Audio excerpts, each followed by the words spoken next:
Garvey D's back. Philanthropy and Phocus is back. It's a Friday morning.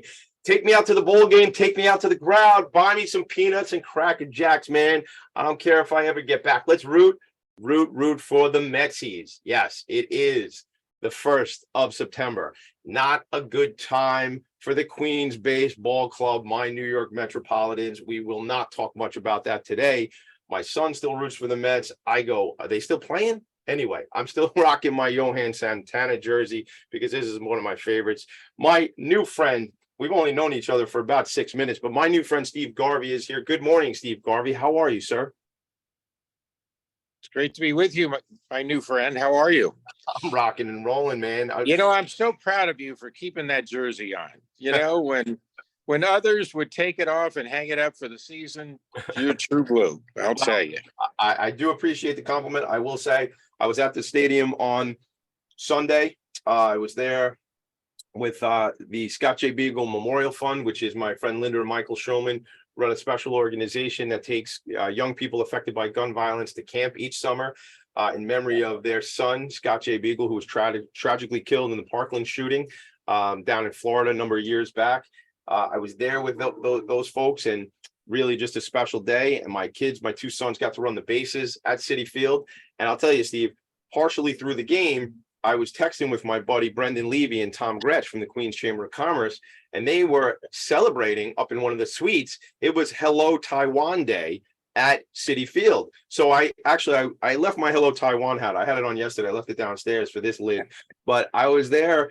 And I got to go up to the suites, and I took my sons up to the suites. And it was just like, I get to do that sometimes because of the relationships I make. Sure, another good nonprofit friend of mine, John Miller from America's Vet Dogs and the Guide Dog Foundation. John's coming up on the show. I think probably next month we'll make that happen.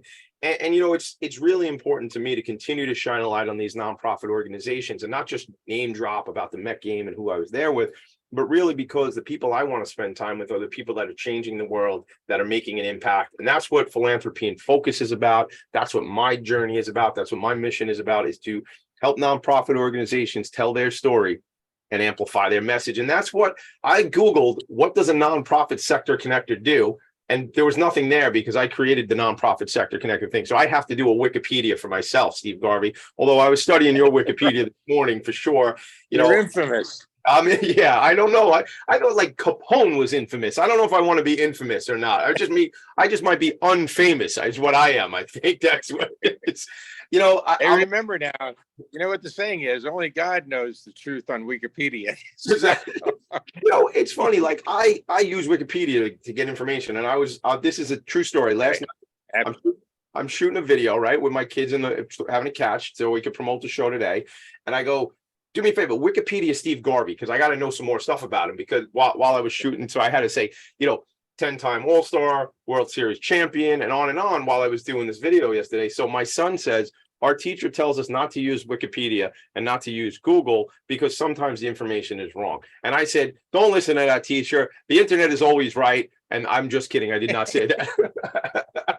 All the good stuff was right. All the other stuff, question it. Yes, 100%. What you're doing is you're a disciple. You're spreading the word for people who realize that, life is God's gift to us, and what we do with it is our gift to Him. And to be able to give back, He's given us so much. And whether it's my playing on the field for 20 years with the Dodgers and Padres in front of millions of people, or your ability to work within the health community and then take it on air like this, and for us to talk and hopefully inspire people to join us in the march to find cures and help others. I love it, man. That's so great. So let's dive into who is this guy, Steve Garvey, because I told a lot of people you were coming on my show and like, how do you get Steve Garvey, Tommy D? And I said, don't you understand? I'm the nonprofit sector connector. But honestly, Steve, how do you get Steve Garvey at 7 a.m. in Las Vegas? It is right. East Coast time. It's 10 a.m. Before a speech, you're warming me up. Oh, well, do you have a speech this morning?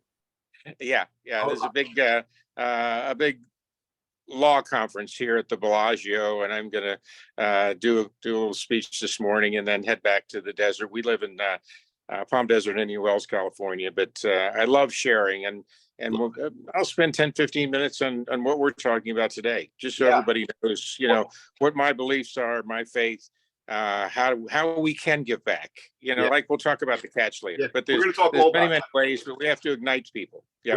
We have to, did you say ignite people?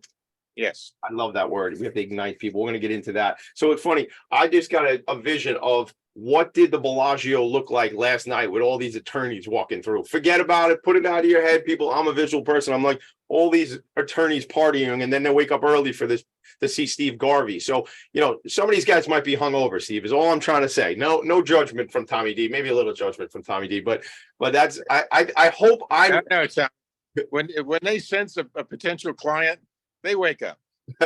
These attorneys are. No doubt, 100%. My wife is addicted to the show Suits, and I don't know the show like I watch it.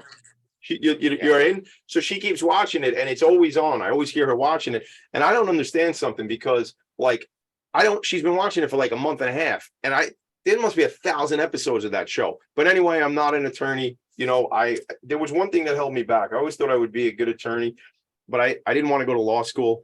And that was kind of the part that was kind of got in the way. I want to be a baseball player, but I don't like to experiment.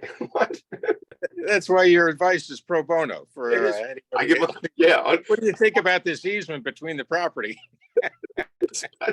Hey, take it easement. That's what I say. Look, Steve, I want to talk about your baseball career. Obviously you played in a completely different era. You and I were not joking, but just talking about, a complete game. I'm wearing a Santana jersey, the only no hitter ever thrown by the Mets that we waited for. It was always funny being in the top of the first inning at Shea and then at Citi Field and go, well, there goes the no hitter. That was always the funny thing because the Mets. But look at all the great pitchers the Mets had over the years, and you would have thought that Seaver or Kuzman or whomever would have thrown one. It was fabulous. Yeah, like I think Cole got one when he went over to the other side to the pinstripes and stuff like that. So let's talk about your career as a young person. You had an option to play football or to play baseball. So how did you make that decision? Certainly in the era. Talk about the years this was going on too. Well, I grew up in Tampa, Florida, and we'll fast forward to my high school years. But later, I know you and I are going to talk about me being a bat boy for the Brooklyn Dodgers in spring training, which was really the beginning of my passion for the game. Yes. But I had about 25 offers for football and baseball, and Florida was football, Florida State baseball, Miami baseball, Auburn football, and all of a sudden, my pitching coach in high school said, hey, Steve, my coach at college at Florida State was Danny Litweiler. He's gone to Michigan State now. I just talked to him the other day. He'd love to talk to you. And I said, great. So there was an airline strike, and my dad being a Greyhound bus driver, Mom and I had free transportation in East Lansing. And we went up, and I met Danny Litweiler, and he was taking us on a tour. And of course, huge difference, the quintessential campus, inner drive, outer drive, bell tower. And we finally got to the field house and all the trophies and everything, and he's showing them to us. And all of a sudden, Duffy Daugherty, the great old Irish coach, comes walking around the corner, and he stops and he says, Danny, is this this young man you're telling me about from Florida? And he said, yeah, Steve Garvey, his wife Millie. And Duffy says, well, son, he said, we really want you here. We know you can play both sports, which is phenomenal, but you're going to get a great education. And by the way, we got 22,000 co-eds, so you're bound to have a date on Friday night, which of course, Millie Garvey and her only child, and of course, only son, says, Mr. Daugherty, Stevie's coming here for an education. The rest of it, we'll try to fit it in. And he goes, now, Millie, I was just kidding, Millie. I was just kidding. But when you grow up in Florida playing sports, it's hot in the fall. You'd lose 7 or 8 pounds playing football. And I fell in love with the campus and ended up going to Michigan State. And it was one of the great decisions of myself and my family, and ended up playing both sports and becoming a member of the Michigan State Hall of Fame. And looking back at my education degree from Michigan State and all the things I learned, it was a great foundation for life. That's awesome. So was it Coach Duffy was the guy who? But let me answer your question though. I was a slow cornerback. Okay. At that time, you're talking about 66 to 68. They didn't pass a lot in the Big Ten, so I had to keep taking on 290-pound pulling guards and tackles from Ohio State. Michigan, Wisconsin. And then I get drafted in the first round by the Dodgers, and it was an IQ test. Let's see, should I keep getting run over by these guys because I love the game and get up, or should I go in the first round with the Dodgers? Wow. And I think I passed the IQ test. Yeah. Seems like one of those easy ones. Like, I got this big old dude charging me, right? Or I might get hit in the head with a baseball once in a while. I don't know if I got signed one of those. Or I put on, the Dodger uniform, and I always say, if you don't feel something when you put a Dodger uniform on, or a Yankee, historic franchises, then you really don't understand the history of the game and what's come before you, and the possibilities of what you can do to enhance, the sport, not only on the field but off the field. Yeah. Yeah, so I want to hear this thing about the bat boy thing, but I feel like I just gotta, that coach almost lost you when he was talking to the decision maker, Millie, right? Saying, that you're there for the ladies and not for the education. So you were almost not going anywhere if he didn't do that act, right? Well, the old saying, fathers, teach you, your sports and life skills, but mothers make men out of boys. No. And Billy was tough. She was a secretary and assistant for the president of an insurance company. And, so she was a businesswoman, and she understood the business of her son going to college and what they wanted out of me and what we could do for them. So I want to go back now because I wrote it on my notes that we got to go back to it. So let's just hit it right now. You were a bat boy for the Brooklyn Dodgers? I was, and you and I briefly touched on it before, the show. Family from Long Island, Glencoe, mom was from Baldwin, and the spring of, or the early January of 1948, post-war, mom was working for American Airlines, so she'd take 2 buses to go down to Manhattan every day, and dad was doing other jobs. But my grandfather had this great gas station on Route 27. So late at night, again, early January 48, his biggest client comes in. He says, "Hey, Joe, you just, you're going to get yourself sick doing this. It's snowing outside. You're working on a car at 10 o'clock at night. I've got this motel in Tampa, Florida. Let's just trade. Here, I'll take the gas station off your hands. You take the motel. You call May up, and you guys are going to have the great weather, and you're going to love it down there, and you deserve it. You're a hard worker." So my grandfather, at that moment of submission, when he was up to his elbows in grease, says, "Harry, you got it." And he throws him the rag, and he calls my grandmother up, and he said, "May, we're going to Florida." She said, "We didn't talk about vacation." No. I traded the gas station for a motel." She said, "You did what? You're kidding me, Joe." And he says, No, I'm taking you out of here. My mother she had come down with a rare disease called syringomelia, which is a neurological disease. You can't move your hands and arms. So this was going to be good for her and her life. So they called my parents and said, "Joe, Millie, you're going to Florida with us." And they said, "Okay." And you and I kidded that the joke in the family was something happened to the Horns and the Stuckies on the way. And I was born December 22nd of that year. But the motel was 13 units. There was a reason why he traded it. Obviously, location was that. Yeah, no kidding. Family, threw out the anchor, and I started, my life in Florida. And then 1956, late March, my dad was working for Greyhound. He comes home. And for dinner, he sits down, he looks at me, says, "You want to skip school tomorrow?" And I said, "What? Never said that before. What are we doing, Dad?" He said, "Well, I have a charter to pick up the Brooklyn Dodgers from the Tampa airport and take them to St. Petersburg to play the Yankees in an exhibition game." And he said, "I think it'll be a good father and son day for us." And now, a month earlier, Dad and 2 of the gentlemen started the second Little League in Tampa. So this was a Tuesday. The following Saturday was going to be our opening day. So we're all excited. Mom and Dad got me a new Rawlings Heart of the Hide glove, most expensive. I think it was $12. And so I was playing catch, and he got me my first little Louisville Slugger. But for the historians, the fall of 55 was really when the Dodgers emerged. They finally beat the Yankees, and now they were going to be the world champion Brooklyn Dodgers. I was going to see the next day. So we got the bus early the next morning, and we drove to the tarmac of Tampa International Airport. And about 8:15, Now the Dodgers were the only team that had their own plane. It was a DC-7 prop jet. And we're standing there in front of the bus, and all of a sudden, one of those beautiful peach gray mornings in Florida, we saw this plane banking, and it landed and it came by, and it had Dodgers on the side and a baseball on the tail. And, for a almost 8-year-old kid, it's pretty heady stuff. So taxied back, and there were no concourses back then. They pushed the ramp up, and the door opened, and that was just stairs. There was no concourse. And we're about 30 yards, I guess, away from the plane.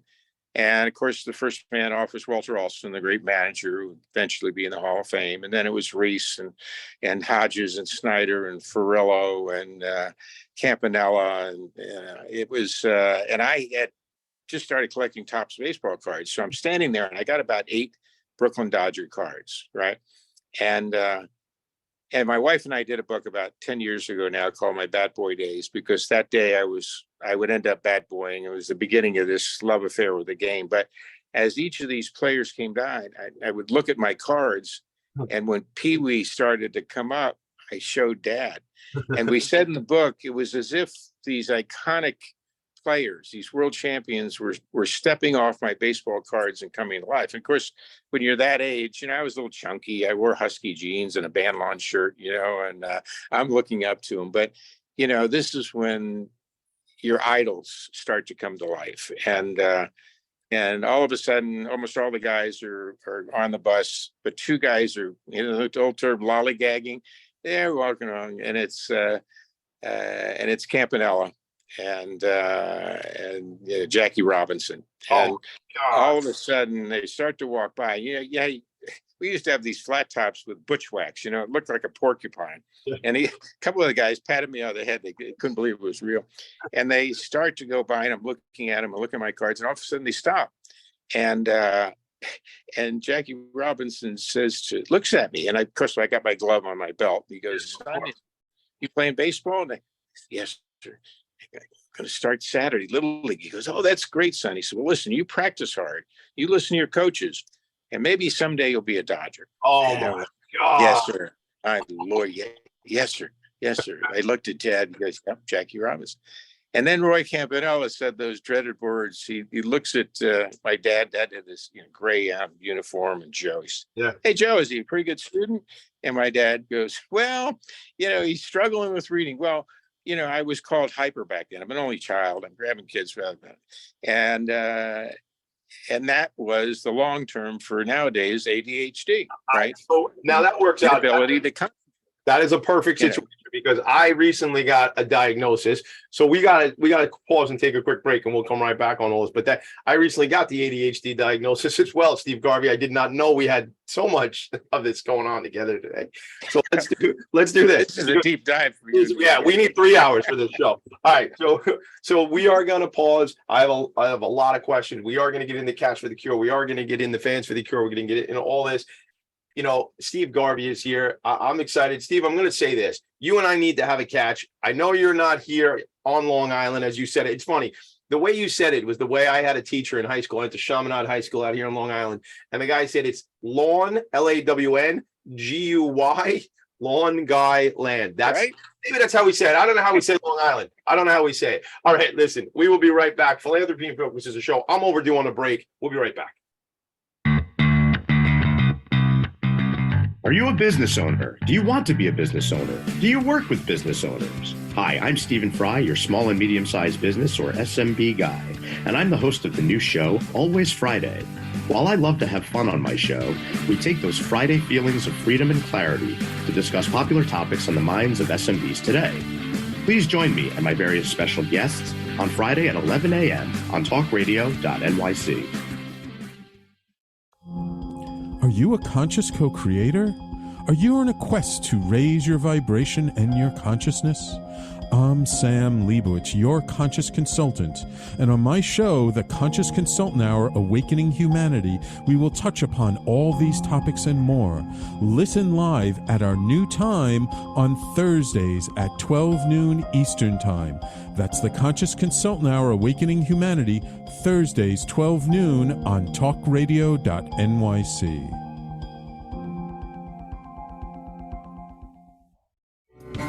What really drives success in business? Introducing Intangify, the show that explores the intangible assets that create value and growth. I'm Matthew Asbell, your host and an attorney focused on innovation.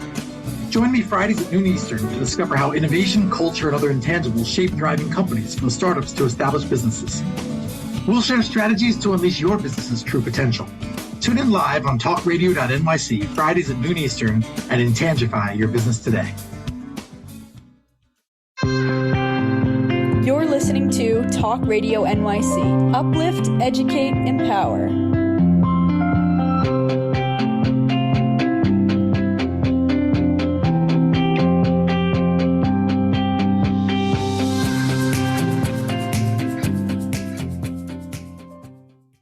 Nonprofits need connections to move in good directions. So cut through all the static. Join Tommy in his attic. Hey, everybody. Welcome back. Join me in my worldwide studio as Steve Garvey and I were talking about top of my house, just below the roof, in the attic, baby. All right. So listen, we've changed the name of the show. As we went to break, the show was called Philanthropy and Phocus. We come back. The new show is called Husky Genes and ADHD. That is the new show we're going to have because I got to get a laugh, man. Steve Garvey, he would kill me if he ever listened to my program. But when we were growing up, I was slender and my brother would wear the husky pants. And I always would get a kick out of that to this day. Like people, husky, right? That was such a great word. They didn't come in sizes. They came in slim, and husky. That was it. And that was so funny because that was what, I grew up wearing the slim. I always been a slim guy, except my belly is fat from ice cream. But other than that, I've been a pretty thin guy. And when you said husky, I almost cried.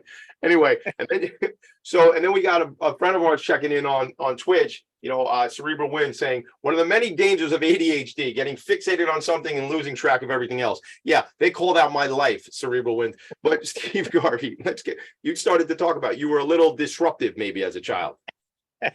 That's right. But let me just finish that first day. So we get to Al Lang Field over in St. Petersburg. It's iconic. They've done books on it. And everybody's getting off the bus. The guys are grabbing their duffels. And a little man comes out. He's got boxer shorts and a little cigar and a strap T-shirt. And all of a sudden he looks at my dad and he goes, "Hey, kid, you want a bat boy today?" And I said, "Yeah." I looked at Dad. He says, "We'll get the bats and balls out there. The guys will be out in 20 minutes for batting practice."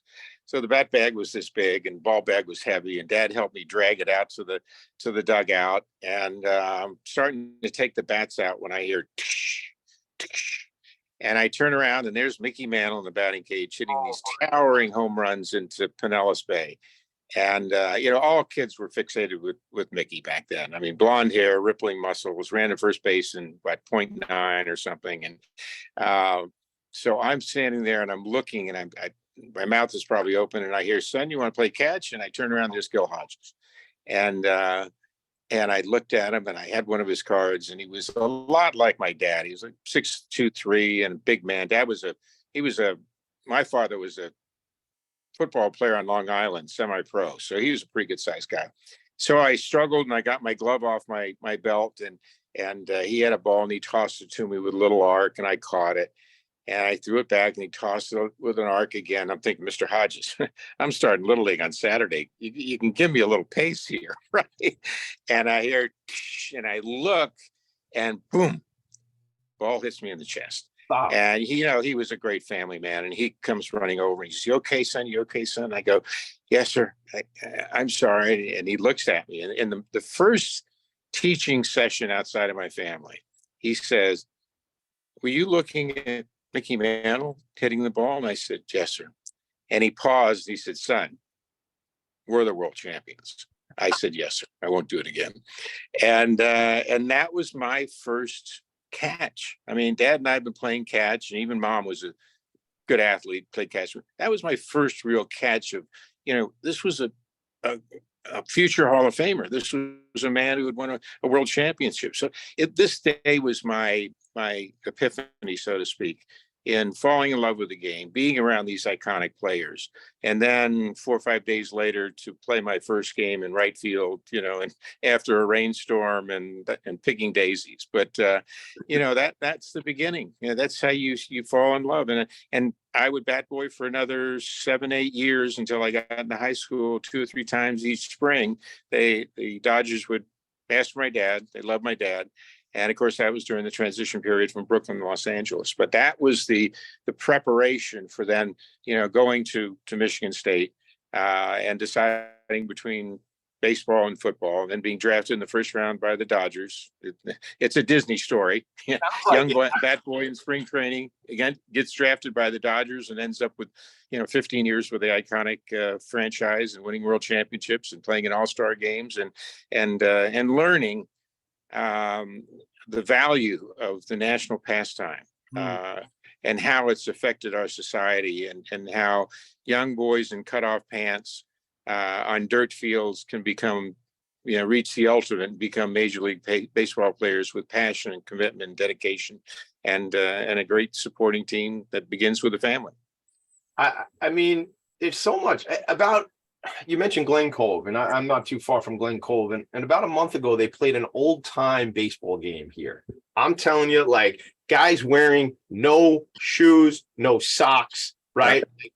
They play with this old ball. It's as we were leaving, my oldest son and I would just kind of, we tend to shout out Cerebral Wind. We tend to get distracted and just do things. And my son likes to hang out with me and well, because I'm fun, but also because he knows I'll just go, hey, let's go to a garage sale, or let's just go look around this stuff, right? Because I want to do that because I just want to get good vibes, right? So we were driving around one day, and I go, oh, there's like an old school baseball game being played up the block here. This was I got to be honest, Steve Garvey, I don't curse much on the show, but this was a pisser. Like, hollering at each other, they're yelling at each other. Nobody's got a glove on. It was like the 1890 version of like, and this different areas. So as we're leaving, we hung out for about 40 minutes. As we're leaving, a foul ball comes over and hits my car. I don't really care about the car. The point is, we got one of these balls, and it's an old with an old school ball. It's just. And they got these funny names, and they're calling each other horse, and they're like all these, and then again, for me it was entertaining because it's shenanigans going on. I like of the silliness, and it's very playful. But we ended up walking away with one of the balls. All the kids come running. Well, it didn't hurt your car because back then they were made out of feathers and they were hand stitched, right? Now every stadium has an air control tower if they have an airport around, because the balls are flying 500 feet. Little different. Again, these guys are making, and I think if you caught this is because there was like a flyer with the rules. If you caught the ball on a bounce, it was an out. And and they hadn't they weren't calling him a batter. They had the striker or something like that. It was, I don't have all the details. I didn't know I would come up with that story today, but it's just funny, like how this game has been in the fabric of this country for so long, right? This is one that's been with us for so long, and it's been called the national pastime, right? Yeah. Let me add just one thing. I know we're going to get into really why we're here, but I'm the ambassador for the Irish American Baseball Society, and our goal is to have two major league teams do an exhibition over in Ireland within the next few years. But also the Ireland baseball team has a goal of getting into the World Baseball Classic and of course the Olympics, and they have their national team, the Wolfhounds, playing in and around the New York area now. And I'd ask anybody who gets the chance to see something really unique, a developing, country baseball team. A lot of us are Irish, and we want our old side to be able to be competitive around the world with a great game of baseball. So if anybody sees it or something, or go to the Irish American Baseball Society and come see something interesting. So I went to this, sorry to cut you off, Steve. I went to this though, irishbaseball.org. I found some stuff. It looks like they played against the fire department back in August. The Irish Wolfhounds did.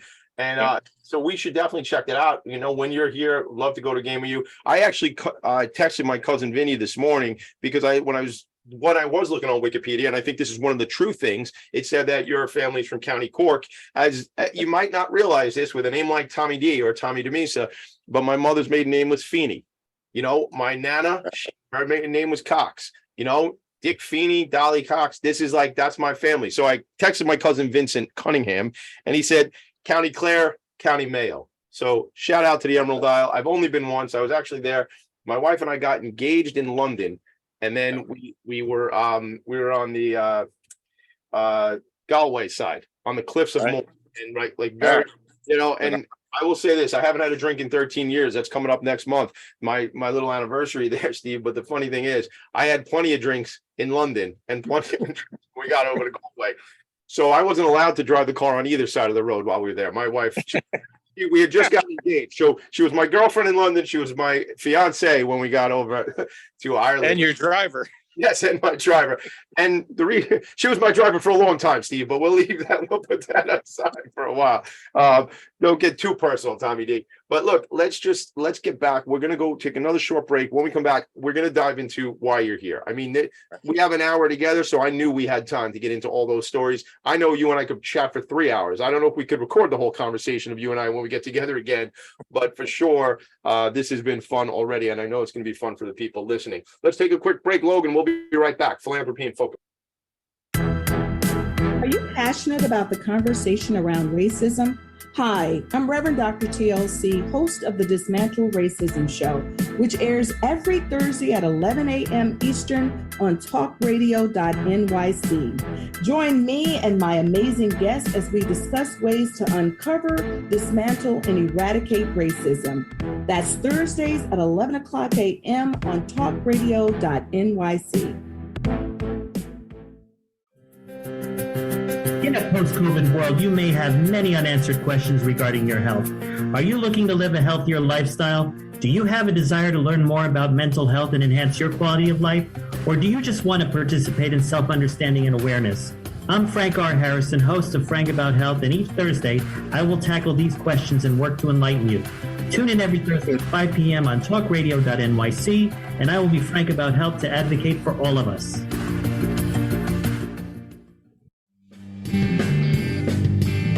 Hey everybody, it's Tommy D, the nonprofit sector connector, coming at you from my attic.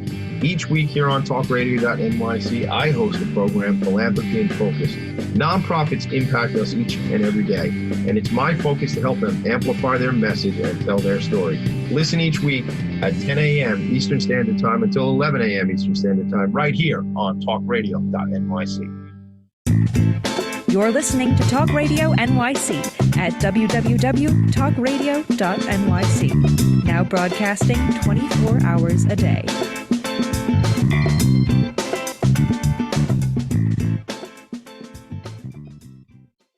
Nonprofits need connections to move in good directions.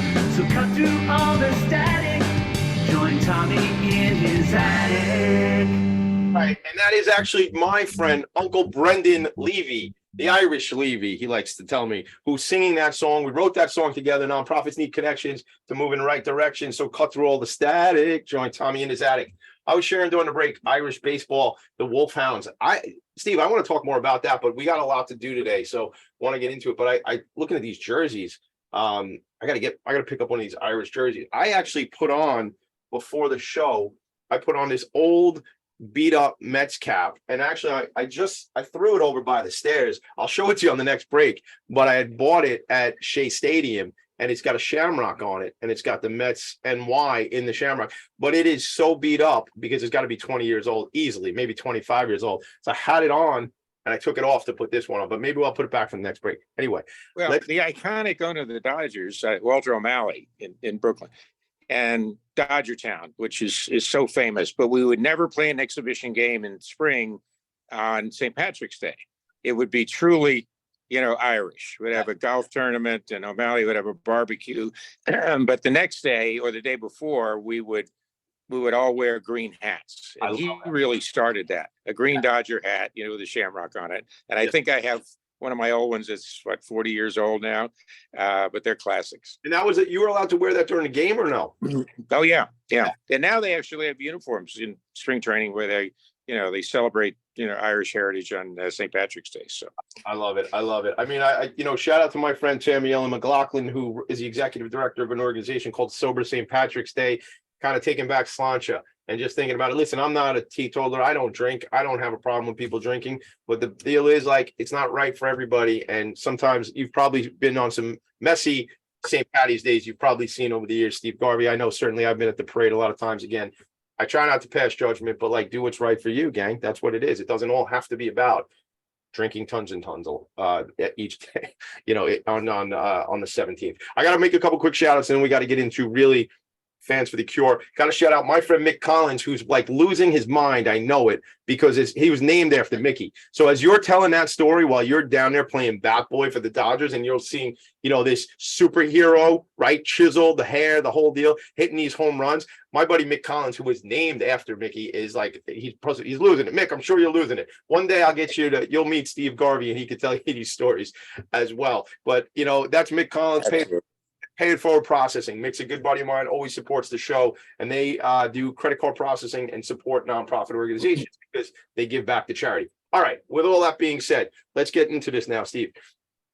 What is the situation? How did you get connected to Fans for the Cure? Fans for the Cure, talking about Prostate Cancer Awareness Month. That's what we're doing in September now. How did this become something that was a connection for you? Well, it's a couple of philosophies, and we talked, prior to the show.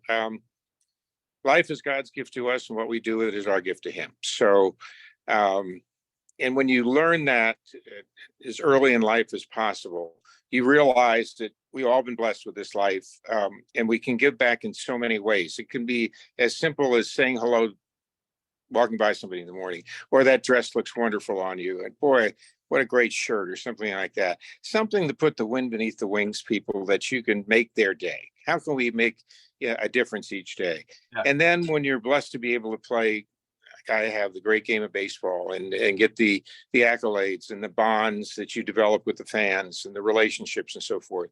And then you, at an early age, and I think I was about 24, it was a big year. It was 1974. I won the MVP and MVP of the NLCS and All-Star game as a write-in candidate. And after the season, we had gone and played the A's, that juggernaut, Oakland A team that won 3 straight.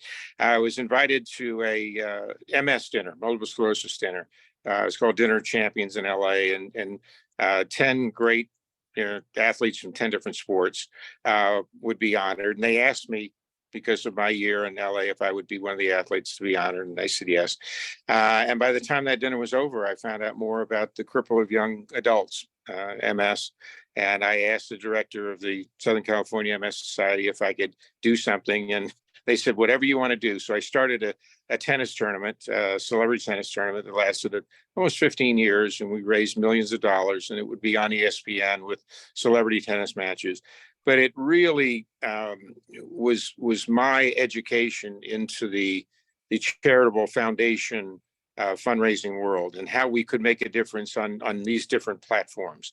And from that point until about, 7-8 years ago, I worked for a variety of different charities. When I went from Los Angeles to San Diego, I made a commitment to the San Diego community to help as much as I could. Ended up helping 22 different charities in and around San Diego, and nationally too. And then all of a sudden, I take my annual physical, and my doctor says, she says, I see that your PSA has escalated.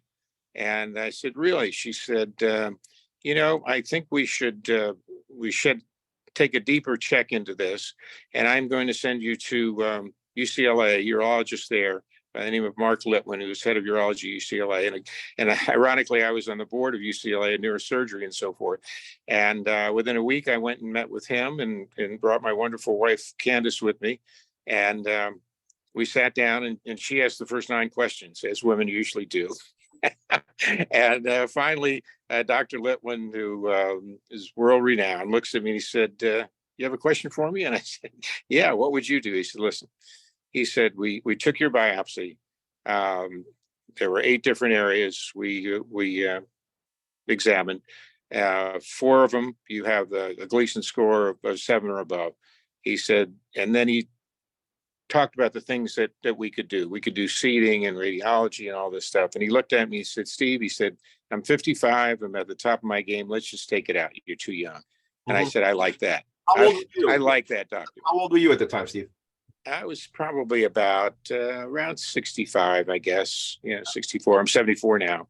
74. And within 2 weeks, we had it taken out. But it was the process of taking the test and then waiting for the biopsy and having that call come to you, and the doctor says you have cancer. And I was watching my youngest son. I had 5 girls and 2 boys, and just playing junior football, and it was as if a cloud all of a sudden came over, and it hits you. You have cancer. You know, millions and millions of people before you have had cancer that you. And he was exceptional. He said, "Listen," he said, "I'm pretty sure we got early stages. That's why I want to take this out." And he said, and I know you pretty well after our discussions, and he was a big Dodger fan. He said, "I think you'll be a foot soldier for the fight against prostate cancer." And I said, "Absolutely." Had the surgery. 3 months later, took another test. Was, through the grace of God, clear. And that's when I decided to be that foot soldier. And I said, let's see, who should I call? And I remembered this great sportsman and sportscaster in New York that I had talked to many times, by the name of Ed Randall. And we had talked about a prostate cancer foundation he had started. So I called him up and I said, "This is what happened. I want to be a foot soldier in your army." He said, "You're on the board." I said, "Okay." I said, I've been on several boards, but that's the easiest entry I've been on. And I think within 3 meetings, I became chairman of Fans for the Cure. And it's been one of the most cherished relationships in my life. And over these years, and with all the things that Ed has done, I think we've made significant inroads on getting men who are diagnosed with prostate cancer, or suddenly realize that this is the single most devastating men's disease, and that if we're proactive, if we are aggressive in making sure that we do all the things we need to do, and we've always been test. We're even more than that now with men. That get your PSA, get on the charts so that you can monitor it, and then if you start to get an escalation, it can be addressed, because it's the cancer with the greatest degree of success with early detection.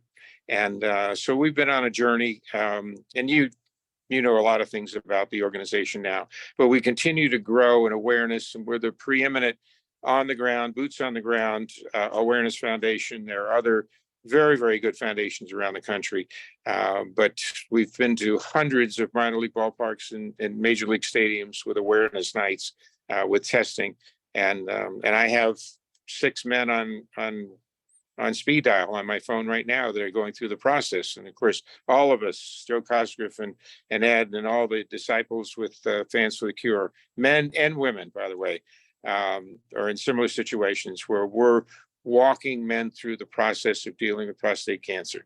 And the other thing is getting men to talk about it. And we all have our time and our privacy. And we encourage them, when the time comes, you feel comfortable in talking about it, you then become a disciple, and you share your journey, and you share your knowledge, so that men can take that and can address prostate cancer, either as a preemptive or having to deal with it. You know, thank you for all that, Steve, and thank you for all the efforts. And I don't know if you say congratulations on your success of your own healing journey, and as a survivor of this disease. And Dr. Litwin, you said, or Litwin? Is it Litwin? Dr. Litwin. Yeah, Mark Litwin at UCLA. Yeah. Shout out, doctor. Appreciate your vision and everything that you're doing. And certainly, you know, Joe Cosgrove. Joe and I spoke yesterday, as in preparation. Joe is the executive director of the organization Fans for the Cure. Ed Randall as the founder. I mean, life is funny sometimes, man, because we were talking about, you know, as I mentioned earlier to you, and I don't think I've said it on the program just yet, you know, being one of the partners in Vanguard Benefits, which is an employee benefits agency, we've decided, you know, that I've decided with my partners that each month we're going to do a specific program that's relevant to a wellness initiative, you know, or an awareness month. And a couple months ago, we, you know, by the grace of God or the universe or whatever it might be, I was connected to Ed Randall through my business partner, Ed Probst, and just through cerebral palsy in Nassau County, and on and on and on. You probably heard that if you saw the show with Ed Randall and I. So Ed and I have become friends, and Joe and I are now becoming friends. And now Steve Garvey is in my world, and we're becoming friends. And Steve Garvey and I are going to have a catch. You know, why are we going to have a catch? We'll tell you that when we come back from the break. But really, it's, you know, shout out to my partners at Vanguard, because we're realizing, I'm going out there after this meeting, we're going to have a catch today. And I'll tell you again after the break why are we having catches. But the point of the matter is, it's about awareness. It's a simple blood test. We got to get out there. Like you said, get the charts, get the information, and then you'll have a baseline and you know where you are. And it's not a big deal. It actually, things I do want to mention though, where is that statistic? African American are about 75% more likely to be diagnosed than non-Hispanic whites, and nearly 2.5 times as likely to die of this disease. So we need to teach certain communities even more so, obviously, but we need to teach men on a whole as a group. Guys, we got to get out and just get the test done. It ain't a big deal. So anyway, that's a lot of what I'm going to be talking about for the entire month of September. We are going to take a quick break. When Steve and I come back, we're going to bring it home. We're going to talk about something called Catch for the Cure. I'm going to share the website while we go to break, everybody, but you go to fansforthecure.org. If you're watching on Facebook, you'll see it, or anywhere, watching on YouTube or Twitch. I'm big on Twitch. Tommy D's big on Twitch, Steve Garvey, who knew? All right, we'll be right back. Philanthropy. What really drives success in business? Introducing Intangify, the show that explores the intangible assets that create value and growth. I'm Matthew Asbell, your host and an attorney focused on innovation. Join me Fridays at noon Eastern to discover how innovation, culture, and other intangibles shape thriving companies, from startups to established businesses. We'll share strategies to unleash your business's true potential. Tune in live on talkradio.nyc Fridays at noon Eastern and Intangify your business today.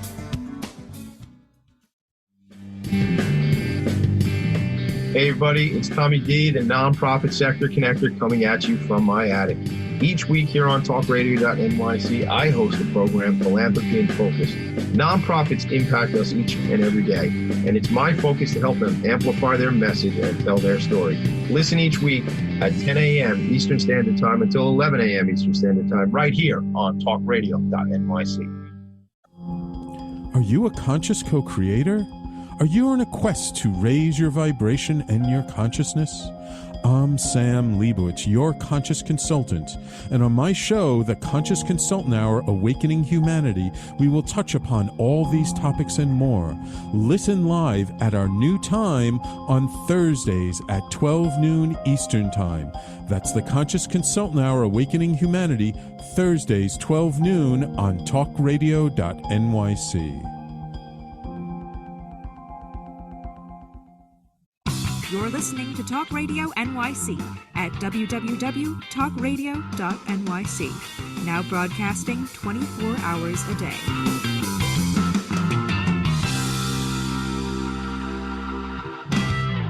Nonprofits need connections to move in good directions.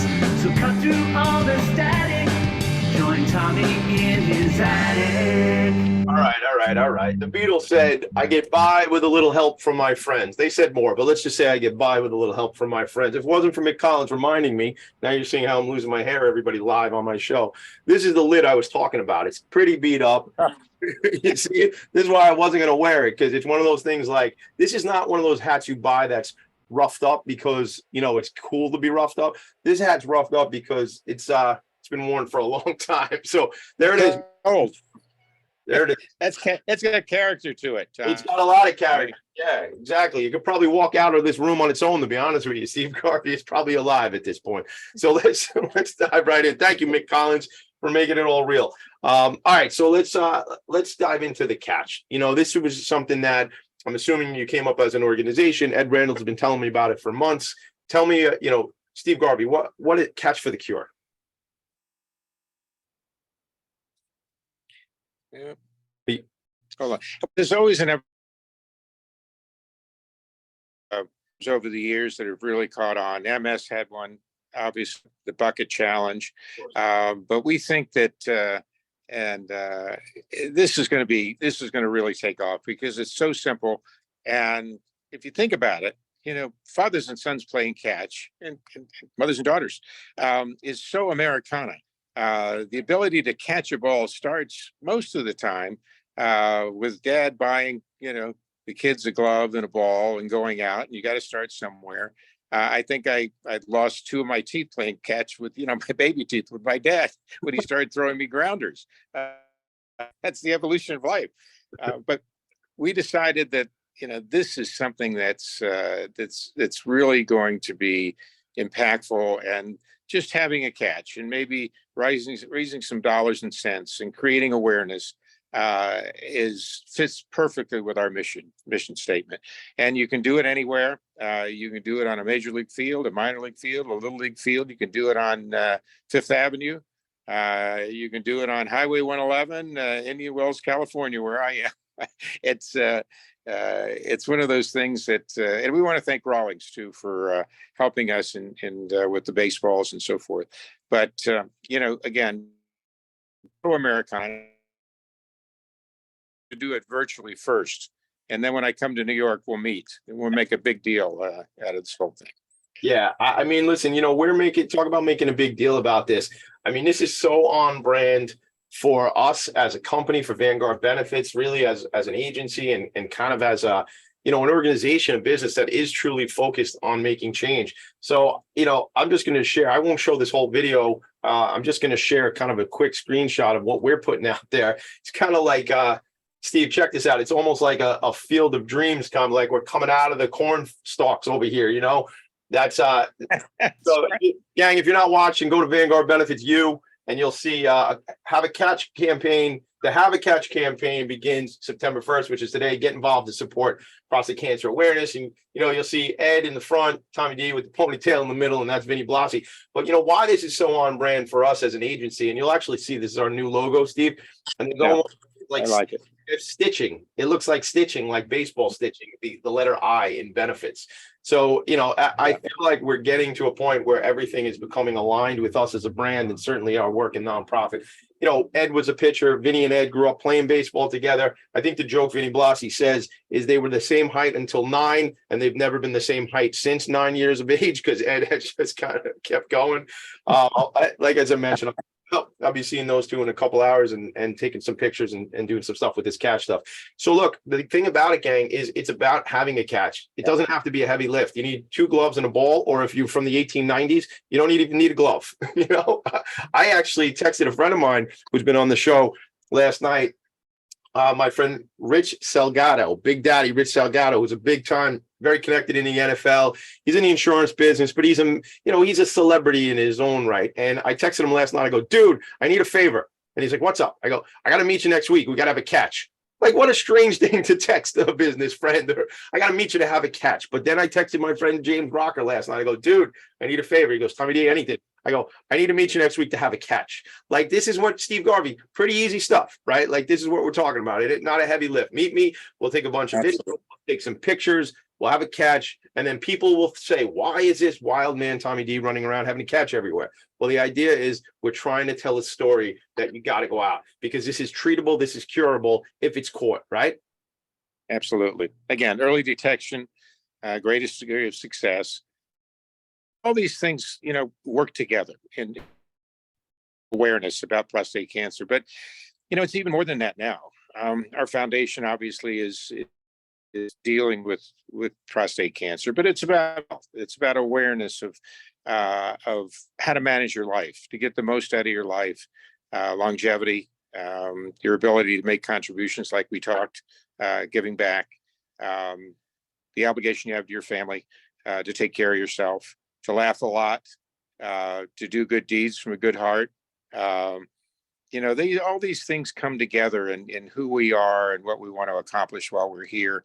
And when we can do it together, and, people always say, you're pretty decent golfer. Do you ever think about playing golf? And I said, well, God gave me the ability to hit a round ball with a round bat and get to first base in under 15 seconds and catch the ball. And I was a wild arm third baseman. I had a shoulder separation playing football at Michigan State. And, there's not a big demand for that. And one day in 1973, I was struggling. And there was talk about, trading me. And I was a guy without a position. Ron Say had come up, who turned out to be an excellent third baseman, not only as a fielder, but a hitter too.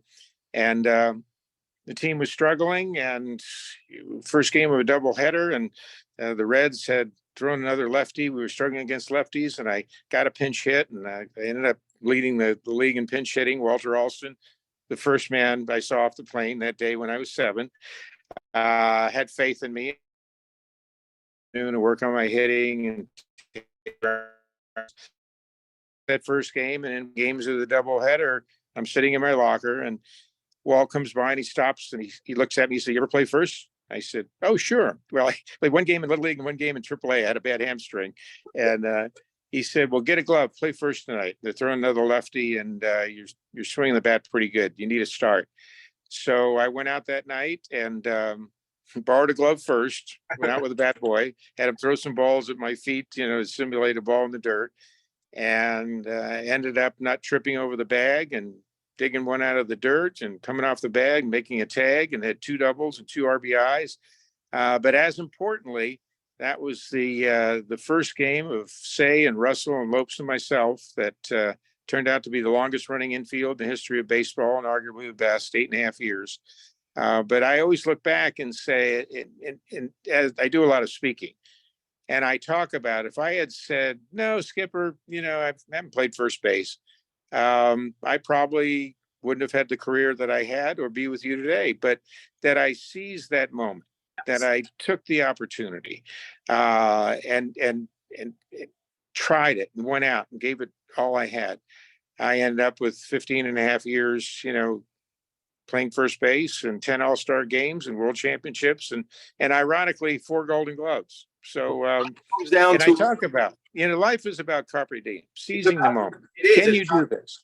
We're out of time, Steve, but it comes down to these decisions in the moment. Like, what if you, when the guy said to you, "Do you want to be the bat boy?" and you were timid and said, "No, I don't want to," or whatever. What if your old man invited you to get on the bus that day and you said to him, "No, Dad, I got an exam I have to be, or I want to go to school"? Like, what about those choices? Choices in life are critical. Steve, I hate to stop this here because we're just getting warmed up, but you got to go speak in front of a bunch of attorneys right now. So I just want to give you a shot in the arm and go get him, Tiger. Let's go. Steve Garvey. You were much more fun.